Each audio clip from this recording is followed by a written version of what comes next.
So I've been wanting to do a video for a little while about purchasing laptops. This is a question we get all the time. I want to buy a laptop. Which one should I buy? Not as easy of an answer as you think. People just assume because we work in the tech industry that we just instantly have an answer for that, and there's not an easy one. Part of the problem is, it's kind of like saying, which new car do I get? Until a car's been out for a little while, do you know if there's any problems with that model? You only can base it on a previous reputation of the company, and unfortunately from Dell to HP to a lot of companies, and HP's even resulted in class action lawsuits, they've had wonderful models, and they've had other models that failed. And they failed miserably to the point of the class action lawsuit.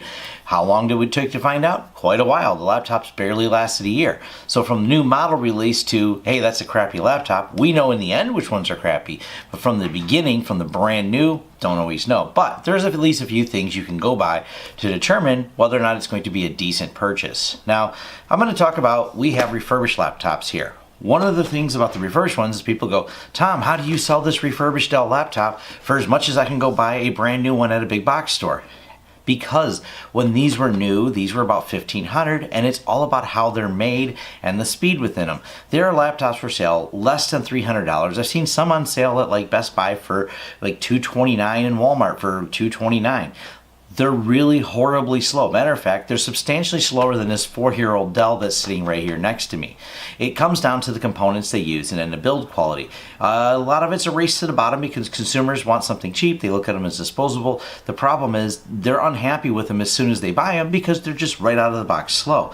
Now, I'm going to get into a little bit of the design here. Now, this is based on one of the cheap ones, and this is the bottom panel. There's no metal in here, and that's actually why this whole piece over here is missing, is the system cracked. Just opening the lid back and forth caused fatigue and caused all the plastic. Now, the plastic's that brittle. It just shatters apart. It's that high impact ABS plastic that doesn't have a ton of flex for this, so it's pretty rigid, but it doesn't take much to crack these, and that's what happened. It's just breaking it right here. So these cheap laptops, they don't have this. Now let's go with something a little bit better like this Lenovo. And this is a little bit, generally Lenovo's are a little bit pricier, but not too expensive. And right away you notice metal framing. The hinge attached to a metal frame to distribute. Now it's still made of the cheap plastic. You can see it's real flexible. You can see I could probably break it, and there's a lot of flex in the frame still. Matter of fact, you can see the whole frame flexes quite a bit without the top on because they rely on a plastic on top and there to kind of build rigidity of it. But there's also no metal in this. So these screws are pressed in at the time of molding, so you have these kind of floppy screens, and that's what leads to screen breakage really easy on these. So if we take something like one of these Dells, I know this is an older model and it's kind of ugly. This is one of their business class ones. Note how there's no flex. Matter of fact, I can tilt back on the screen and it picks the laptop up. There's not a lot of give. It's really solid, but design-wise, it's a lot better. Now I have another one that I've got taken apart already, and that's this one here. And this is what they look like on the inside. You see, these are referred to as heat pipes. We have large heat sinks in here for one to help distribute the heat. You don't see that in the cheaper laptops. And this Lenovo, even though it's a better one, the heat distribution system is this tiny little fan. It's not very robust. In the business class ones, first, much larger fan, much larger heat pipes. And the heat pipes are what help bring the heat away from the internal components to the vent on the side and vent it out.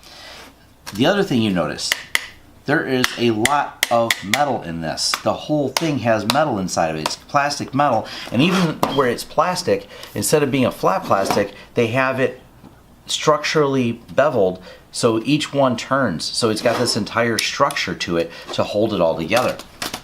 So this is just a substantially better made, because even with the cover off like this, there is just no give. This is a dead one, so I'm going to try and break it.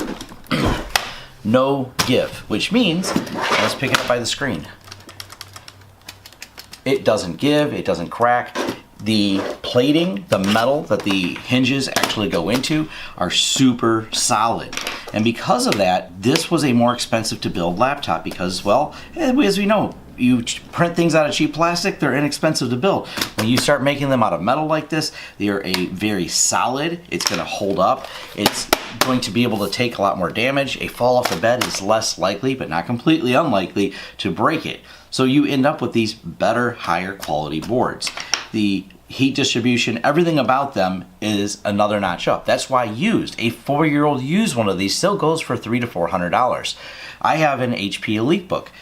It's a 5-year-old laptop that is still faster than probably half the ones you can even find at Best Buy, and the reason why is at the day they built it, it was a very highly spec laptop. My laptop was $2,200 new. And even myself, I usually don't buy them new. I usually buy them refurbished myself and wait till the price comes down a little bit, but they're substantially faster. But people think you have to go out and buy a new one. That only depends. The refurbished ones, if you get like an i5, is going to be substantially faster than a 229 one that you found at the big box store, even though it's 4 years old. So this is just kind of my quick overview of why you shouldn't get some of the cheaper laptops, especially because they just don't hold up. People are like, oh, my kid wore out the last one last time. I'm like, yeah, kids can be a little rough on them, and they open and close them. They take them to all their college classes.